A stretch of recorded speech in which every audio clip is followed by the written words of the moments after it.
Board exams की तैयारी चल रही है, तो आज हम सिर्फ ये नहीं देखेंगे कि पढ़ना क्या है, बल्कि ये भी समझेंगे कि जो पढ़ा है उसे पेपर पर उतारना कैसे है, क्योंकि असली मार्क्स तो वहीं मिलते हैं। चलिए शुरू करते हैं। ये लाइन कितनी सच है ना। अक्सर नंबर तैयारी में नहीं बल्कि आंसर शीट पर कट जाते हैं।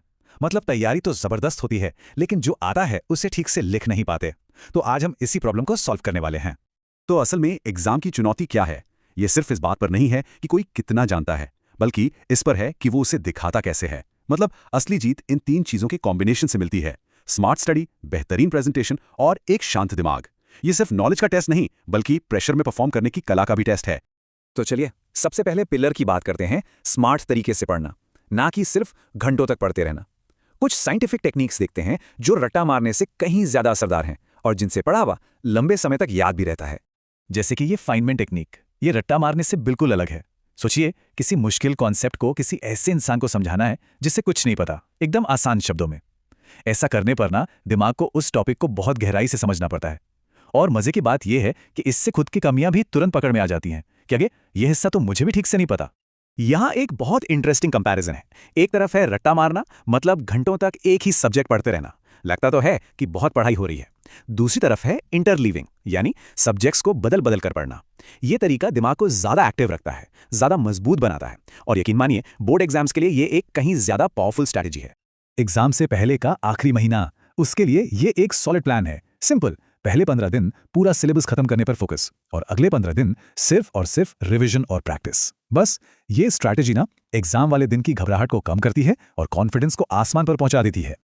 ओके, अब ये बहुत जरूरी है, ध्यान से देखिए। 2026 से एग्जाम का पैटर्न बदल रहा है।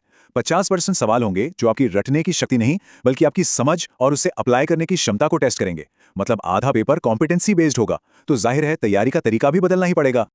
तो स्मार्ट तैयारी तो हो गई, अब आते हैं दूसरे और शायद सबसे जरूरी हिस्से पर। जो कुछ भी सीखा है उसे अपनी आंसर शीट पर दिखाना कैसे है। ये एक ऐसी स्किल है जिसे अक्सर लोग इग्नोर कर देते हैं और वहीं मार्क्स कट जाते हैं। एक परफेक्ट आंसर का स्ट्रक्चर बहुत सिंपल लेकिन पावरफुल होता है। सबसे पहले एक छोटा सा इंट्रोडक्शन, फिर मेन बॉडी जिसे पॉइंट्स में लिखना बेस्ट रहता है, और आखिर में एक छोटा सा कंक्लूजन। बस इस स्ट्रक्चर से एग्जामिनर के लिए कॉपी चेक करना और मार्क्स देना दोनों बहुत आसान हो जाता है। अब ये कुछ छोटी छोटी बातें हैं, लेकिन इनका इम्पैक्ट बहुत बड़ा होता है। जैसे मार्जिन का सही इस्तेमाल, 2 आंसर्स के बीच में स्पेस छोड़ना, कीवर्ड्स को अंडरलाइन करना, ये सब मिलकर आपकी आंसर शीट को इतना साफ सुथरा बना देते हैं कि एग्जामिनर पे एक बहुत पॉजिटिव इंप्रेशन पड़ता है। लगता है कि लिखने वाला कितना ऑर्गेनाइज्ड है। खासकर लॉ या ऑडिट जैसे सब्जेक्ट्स के लिए जहां एप्लीकेशन बेस्ड सवाल आते हैं, ये IRAC मेथड कमाल का है। पहले इश्यू बताओ, फिर रूल, फिर उसे अप्लाई करो और आखिर में कंक्लूजन दो। ये एक लॉजिकल फ्रेमवर्क है। इससे गारंटी होती है कि आंसर का कोई भी जरूरी हिस्सा छूटेगा नहीं। और मैथ्स के लिए तो ये गोल्डन रूल है, सारे स्टेप्स साफ साफ दिखाओ। क्यों? क्योंकि एग्जामिनर अक्सर सही प्रोसेस के लिए स्टेप मार्किंग करते हैं, भले आपका फाइनल आंसर गलत क्यों ना हो, तो हर एक स्टेप के मार्क्स मिल सकते हैं। और एक और छोटी सी ट्रिप, जब फाइनल आंसर आ जाए तो उसे एक बॉक्स में डाल दो। इससे एग्जामिनर की नजर सीधे आपके रिजल्ट पर जाती है, चेकिंग आसान हो जाती है।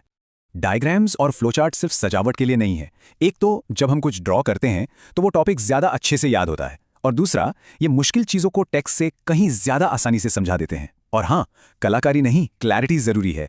बस पेंसिल रूलर का इस्तेमाल करें। चलिए अब चलते हैं सीधे एग्जाम हॉल के अंदर। वो 3 घंटे का हाई प्रेशर गेम। यहां टाइम मैनेजमेंट और सही एग्जीक्यूशन ही सब कुछ है। शुरू के जो 15 मिनट मिलते हैं ना, वो सोना है। उनका इस्तेमाल सिर्फ सवाल पढ़ने के लिए नहीं, बल्कि एक गेम प्लान बनाने के लिए करना चाहिए। पूरा पेपर देखो, तय करो कि कौन से सवाल पहले करने हैं। जो सबसे अच्छे से आते हैं उनसे शुरू करो। इससे एक मोमेंटम बनता है। एक बात हमेशा याद रखनी है, मैक्सिमम स्पीड से ज्यादा जरूरी है रीडेबल स्पीड। मतलब इतनी तेजी से लिखने का क्या फायदा कि एग्जामिनर पढ़ ही ना पाए। अगर पढ़ नहीं पाएंगे तो मार्क्स कैसे देंगे? सिंपल। और अब आते हैं सबसे अहम पहलू पर, जो इन सब पर भारी है, माइंडसेट। एक मजबूत मानसिकता। यकीन मानिए, एक शांत दिमाग एग्जाम में आपका सबसे बड़ा हथियार हो सकता है।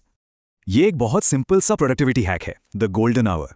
सुबह का पहला घंटा जब दिमाग एकदम फ्रेश और फोकस अपने पीक पर होता है, उस वक्त सबसे मुश्किल कॉन्सेप्ट्स को उठाओ। वो ज्यादा आसानी से समझ आएंगे और याद भी रहेंगे। और ये नंबर 7, ये बहुत जरूरी है। कम से कम 7 घंटे की नींद। ब्रेन को बेस्ट तरीके से काम करने के लिए इतनी नींद चाहिए ही चाहिए। नींद की कमी मतलब फोकस और मेमोरी दोनों पर बुरा असर। तो एग्जाम से पहले नींद से कोई समझौता नहीं। तो कुल मिलाकर एग्जाम में सफलता इन 3 पिलर्स पर खड़ी है। पहला, स्मार्ट तैयारी जिसमें रट्टा नहीं समझ है। दूसरा स्ट्रेटेजिक प्रेजेंटेशन, यानी जो आता है उसे अच्छे से दिखाना। और तीसरा साइकोलॉजिकल रेजिलियंस, मतलब शांत दिमाग और पूरी नींद। जब ये तीनों मिलते हैं तब जाकर बेस्ट रिजल्ट आता है। तो ये रहा सफलता का पूरा प्लेबुक, तैयारी से लेकर प्रेजेंटेशन तक। अब सवाल यह है कि इसमें से कौन सी स्ट्रैटेजी सबसे पहले लागू की जाएगी, क्योंकि एक्शन लेने से ही बात बनेगी और वही होगा सफलता की तरफ पहला कदम।